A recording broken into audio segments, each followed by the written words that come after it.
You ask Tiger to solve. This deals with linear equations with one unknown. The final result is k equals 7. Let's solve it step by step. Simplify the expression. Group like terms. Simplify the arithmetic. Group all k terms on the left side of the equation. Subtract 9k from both sides. Group like terms. Simplify the arithmetic. Group like terms.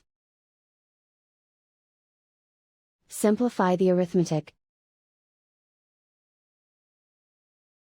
Group all constants on the right side of the equation. Subtract 8 from both sides. Simplify the arithmetic.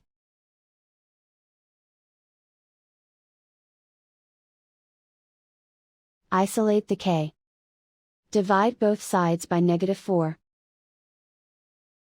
Cancel out the negatives. Simplify the fraction. Cancel out the negatives. Find the greatest common factor of the numerator and denominator. Factor out and cancel the greatest common factor. And so the final result is k equals 7.